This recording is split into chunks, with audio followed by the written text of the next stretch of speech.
So, welcome back to the Mojo podcast. I know it's been a bit of a break, but it's fabulous to be back here with my last guest of the current series. And we're going over to the Somerset, Wiltshire area of the UK. And I'm talking to Alex Pardhy. Alex, how are you? I'm great today. Thank you, Richard. Great to be on here. Yeah, excited to have you on. And I always start here with my guests. So, I'll get a data point from you. Out of 10, how is your mojo today, Alex? I would actually say my mojo is at about an 8, but if you'd asked me yesterday, it would have been about a 3. Oh, wow. We might have to drill into that a little bit. That's a big jump. So is an eight first? Is an eight? Does that feel quite high for you or quite a normal place? Absolutely not. That is quite a unique number based on one or two breakthroughs I had this morning. And so, yeah, it's been a bit of a lull for a while actually, and I do find that with the mojo, it's a mysterious creature, almost like the creative muse who will come and just be like, "Yes, here is the idea you've been waiting for, and that you can run with." So I feel like that's happened for me today. Oh, beautiful. And we're very naturally easing into what my next question would be is what mojo, this word, this essence means to you? Mm.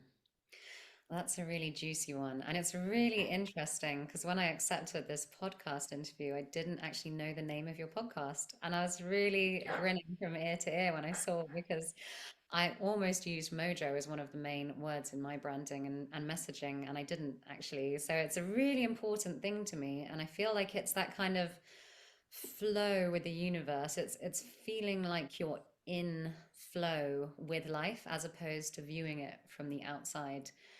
And that often aligns with feeling like there's something to run with, so a purpose or a direction or Mm, an eros, you could call it, a kind of I'm turned on by life right now. And when that's gone, almost everything is gray. You could be mm. eating a really wonderful meal or in a beautiful place, but it just doesn't land the same. So it's a very important thing for me. Yeah. Wow, I love. Well, this obviously we were brought together by this essence, this word mojo. So pleased to hear that it means so much for you and just how you see it. Gosh, I'm up to about 90 episodes now, and honestly, nobody has said the same thing twice, which is why I love this exploration and this early question of what mojo means, so this flow with life, and I love how you couple that with this sense of purpose, this sense almost with action. There's something that's going to go with it, and the counterpoint to it as well. You could be in the most beautiful place, most beautiful people, beautiful food, but if your mojo's low, the sense of colorlessness that you talk about, this grayness that Mm. comes through. Wow. Okay. Well, thank you for bringing that to the show. And Alex, before we dive in, so I obviously know a little bit about you. We've met over in Ibiza a few months ago. What would be useful for listeners now if they don't know you so well to get the most out of this conversation that we're going to have? What do they need to know? Well, there's two things that are coming to the fore. One is that I have various lenses that I see reality through. And one of those is the Western medical lens as an ex-medical doctor, which I left that profession 8 years ago now. And I was a doctor for 6 years. The other is a shamanic lens, or a more animist philosophical lens, where I believe that everything is conscious and that we can communicate with it. And that's a very different lens from most of modern humanity's existence of daily life. And the third thing, yeah, is as a coach, I'm really focused on solutions focused conversations, ideas, ways of living, and action.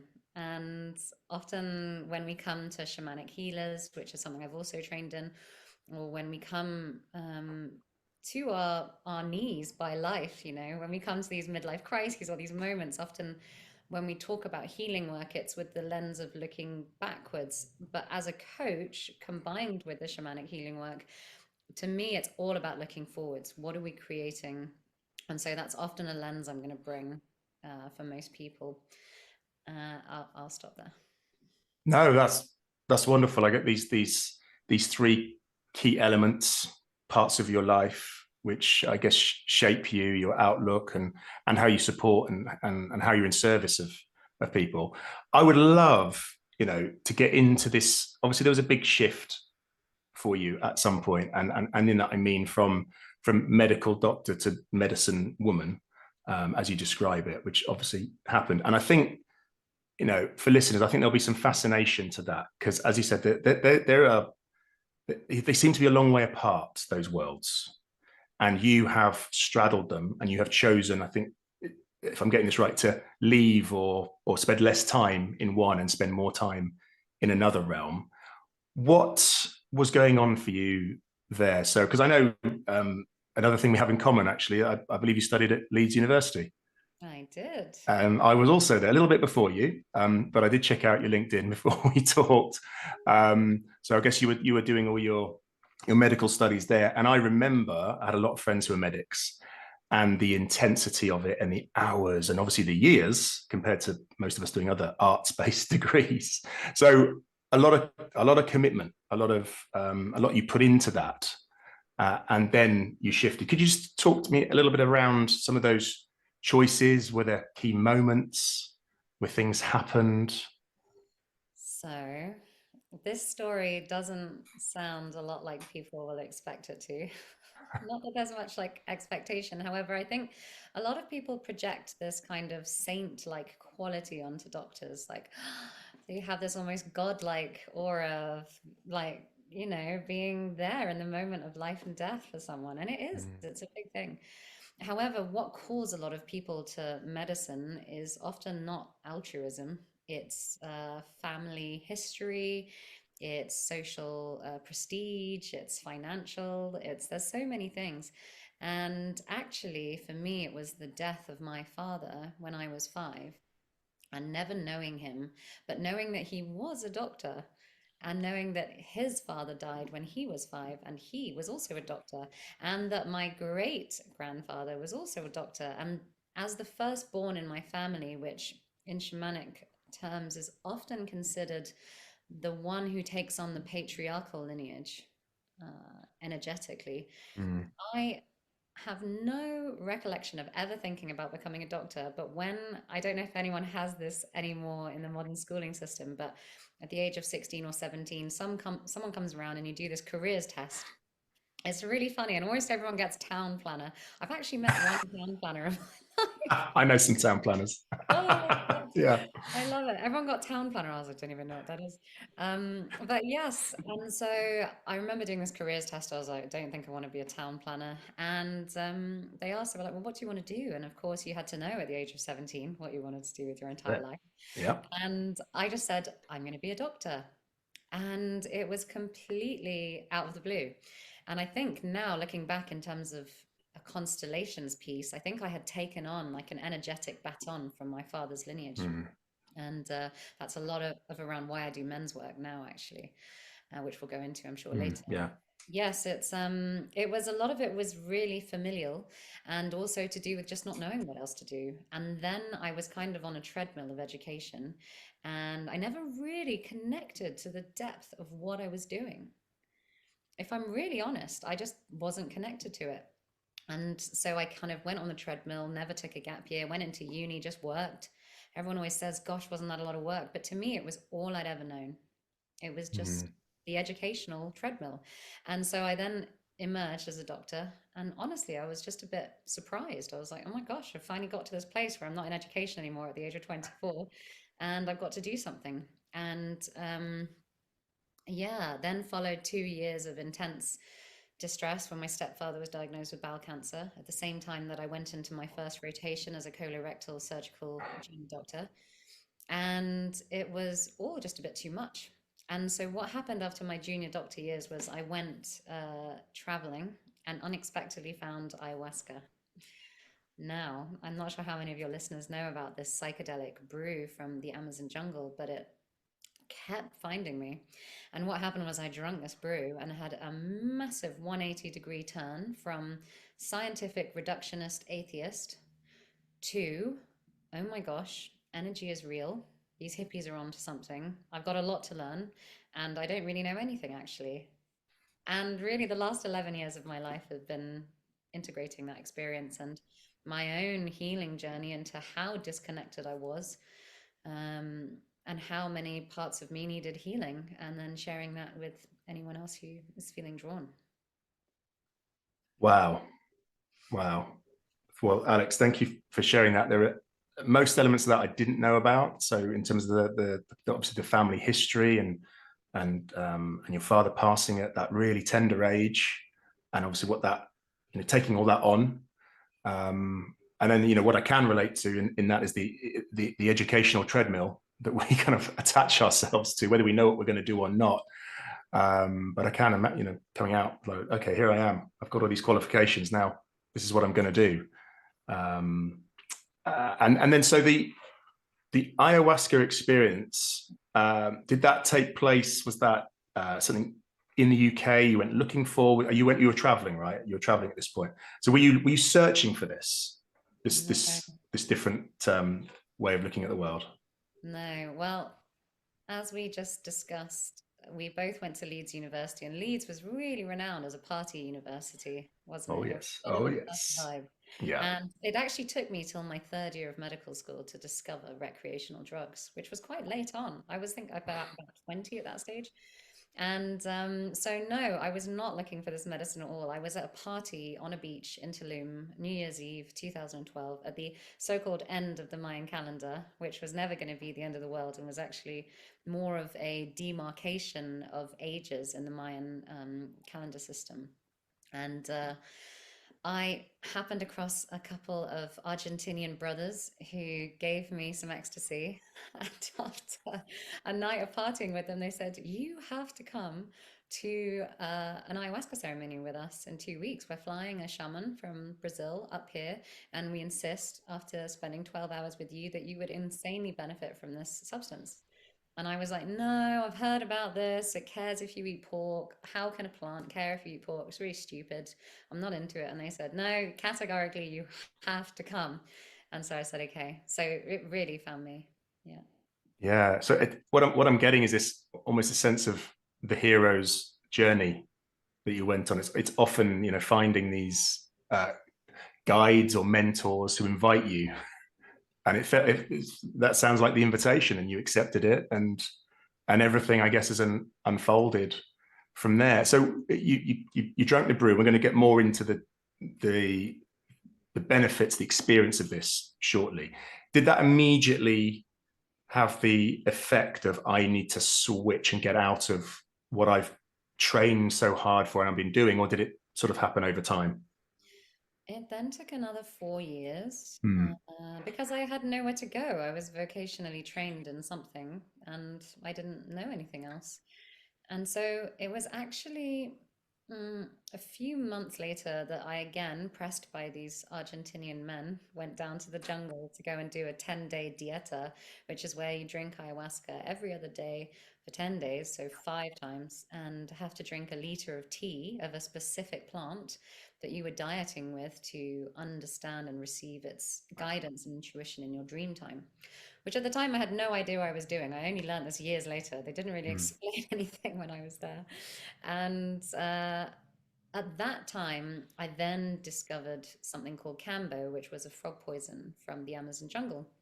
And our shaman said, "Does anyone want Cambo?" And I didn't understand what it was. But at that stage, I was like, "Whatever you have, I don't want any more of it. I'm done. I need to go away and just write a lot of letters, contemplate my navel, and integrate this experience because it was wild. It was like going from, like I said, atheist reductionism, nothing's real in all these nonsense religious ways, and then to genuinely being like, wow, energy, conscious entities outside of myself are real. What does this mean? And so I went back to London and didn't really think about plant medicine for a while until a friend of mine, who ironically is an accountant from London, told me that there was a Cambo ceremony happening in Deptford, of all the places, of all the weird places in the world. Southeast London, of course. Cambo ceremony in Southeast London. And this was 2015. So no one really knew about Cambo, which is a medicinal secretion from the back of a frog in the Amazon. No one really knew about it back then. There was like a handful of practitioners in the UK. And so I was like, I remember the shaman mentioning that word. And so I went and I looked it up and I discovered it was a frog. Me being a doctor went to the PubMed website, which is where all the medical publications are gathered. And I typed in the Latin name of the frog, and I found a whole slew of research papers on the science of the peptides contained within the secretion. And I was honestly blown away by specifically the antibacterial aspects of this medicine, which are profound. It kills MRSA, it kills all kind of drug resistant strains of bacteria, which as a doctor I was seeing was such a big issue, big issue of people dying from MRSA and even drug resistant syphilis strains emerging in North England when I was a medical student. And so I just decided to train in it just in case antibiotics became less effective. Right. Yeah. And this is alongside your day-to-day medical work. Yeah. I'm going to take on this other modality, I guess we might call it, this new learning. So I never intended to actually hold Cambo circles, which is where you gather with a few people and administer this medicine. It's a short process, sort of 2 to 3 hours. That's actually where I met Danny, who I know you've Our interviewed. mutual friend, yes, yeah. Yes. And Danny and I did the same Cambo training. However, it just happened that all the skill sets I had from being a singer in the school choir, from learning certain energy healing techniques a few months before that this Cambo opportunity appeared, all of it just coalesced into actually making me quite a skilled facilitator with this medicine. And so for 4 years, I was the Cambo practitioner and the A&E doctor, which made me the crazy frog lady to my emergency medicine physicians and the, oh my gosh, you're a doctor, to the kind of hippie, like new age healing scene. And it was a really interesting bridge to walk for a while, yes. I love that. The identities we get. Crazy frog lady who's in A&E. She'll fix you up and then she'll talk to you about Cambo at a later date. Okay, and then just to sort of round it off then with the former self and the Western medical element, was there a line in the sand, I guess, at some point said, well, that's it. I'm now done with that, and I need to fully embrace and commit to this new world. Yes, it was one night. I remember it well. I think it was about 2 a.m. in winter in Southmead Emergency A&E. And there was one patient who was really suffering from anxiety and lots of stuff. And I remember just looking at her and being like, have you ever considered Cambo? And then I heard what I was saying and I was like, oh no, this is it. This is the moment. I've This is the just moment. recommended a weird Amazonian frog poison to my NHS patient. And I was like, right, it's time to leave now. Yeah. Wow, but it's fascinating to get to almost that point of maximum pivot, which was sounds like it was at that point for you, and then where as you said, you knew nothing else. You're vocationally very well trained and now more experienced in this area, being a doctor. How did you then go and create what you've created? And we'll get into that in terms of what you do and how you support people as a shamanic healer, as a coach. What were your first kind of steps into it? I guess what were the fears there, if there were some, and how did you overcome those? Now, this is the thing that a lot of people actually really would like to learn from me, but I can't convey because it's not necessarily courage. I would think it's probably veering on an ADHD kind of fickleness. That actually means I don't experience much fear in my life. I tend to just do things which I'm strongly moved to do, and Hmm. which I have a lot to thank to ayahuasca because before ayahuasca, I really was what I call a head on a stick. I Yeah. had no connection to the somatic awareness of what was happening in my belly, in my solar plexus. And after ayahuasca, I suddenly had this map of being able to feel what felt true to me or what felt alive in my system. Whereas before it was just, is this a good idea? Rationalize, rationalize, rationalize. And there was no body wisdom online. And really, what just happened was and often I don't receive a full yes to something like that's what I need to do. It's more of like a no, that's what I really Hmm. don't want to do. And from there, I'm like, well, what are my options? And I start to move towards something else. So I actually let my excitement guide me. And due to this Sagittarian optimism and fickleness, I tend to just go and do it and then maybe have regrets later. So I'll tell you what happened next was I then spent 6 months training as a health coach with the Health Coach Institute.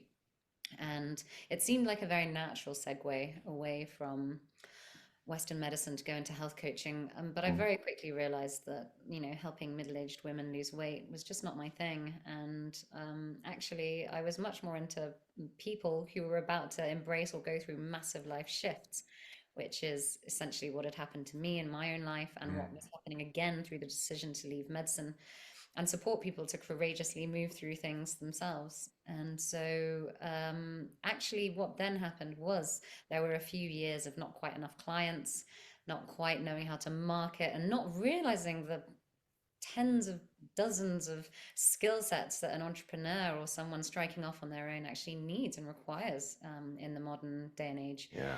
So it was a struggle. There was struggle for a few years. And as you know, after COVID and with this modernization of so many things and a decreased sense making in so many areas for a lot of humanity, it's never easy and completely okay actually as an entrepreneur and a sole agent in this work. But yeah, things are a lot better now, a lot better. Thank you. And that sense of, you talked about it, the head on a stick. I think about the head bubble that most of us spend a lot of our time in. And certainly when I think it is in those, perhaps it's in a marker of those professions where, being up there in your head is a sign of success. That's where you should be. You should be thinking with your brain, dare I say, not with your heart and your gut. How could you possibly make decisions with those other parts of your body? But as we know, and you know extremely well, that gives you that hard no to things, and that this is going to be a yes. I'm gonna follow that. So what's where have you followed? What have you found along this flowing journey of yours that's really worked for you in this? Yes, I completely empathize with that. It's tough out there as an entrepreneur creating your thing, especially, and maybe this is my view of it, when your thing is not so well known about. Is that fair to say? Well, that was actually a lot of what drove me at the start was my own incredibly profound 180-degree shift after this plant medicine. And really, I just wanted to destigmatize it as a doctor. I saw my place as such a valuable role for others to walk that path was to say, look, it's actually been really great. And it's not all gonna make holes in your brain and all the other stupid stories that go around about plant Mm, medicine. It's actually a wonderful thing. And so there was a lot of harm reduction and education and permission giving, which is what I initially saw my role as. However, I would actually say in the last, well, since 2018, psilocybin, the active compound of magic mushrooms, which is more the medicine of these lands and more culturally known outside of the Amazon, is it's had massive research done on it in King's College London and Imperial College as well have done a lot of research on this substance, and it's almost seems to be in every weekend paper that I've read recently. There's another article about how it's helping anorexia, depression, etc., etc. Yeah. yeah. And am I right in saying in the UK, at least, it remains an illegal substance? Yes. Right. And I know in other countries like the Netherlands, it's more. I don't know if it's legal or decriminalized at least. But so how does that?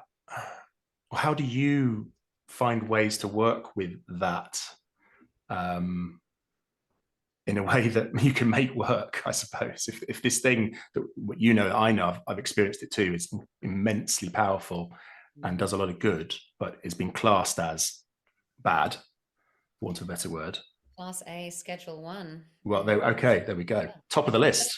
Fully top of the list. I mean, when we were at Leeds University, I don't know if you remember that little shop on Hyde Park Corner that used to sell mescaline and mushrooms. Well, that was a Another class C place. at that stage. That was a class C. And Ah. So what happened was, I believe it was 2007, the government rescheduled or reclassified, as we say in the UK, psilocybin from a class C to a class A, which now means possession is akin to having heroin or some other cocaine. And if you were to deal in it, it would, potentially lead to a very serious sentence. So, I mean, I always talk about these things from an educational perspective, and that's really, no one can stop you from discussing something hypothetically. Yeah. And then, really, the work that I do with these substances is either always in the Netherlands, in Mexico, or on some soil where it is legal, or at least there's a gray area. Costa Rica, even Ibiza in Spain, in some areas, it's a lot less. Yeah, grave, the situation on Portugal, for example. So it's just making sure that we're covering ourselves in that way and making sure everyone feels safe. But really, no one can stop you talking about these things. And in fact, I think it's so important that I do put my neck on the line and make people aware of these substances. It's so important. And you used the word earlier, courage, and it feels like there is a significant amount of courage between talking around these things and making the information, as you say, the research that's out there now public and in the public realm, so people, adults can make their own choices, perhaps, about these things. And as you said, there are lots of therapeutic uses for things like psilocybin.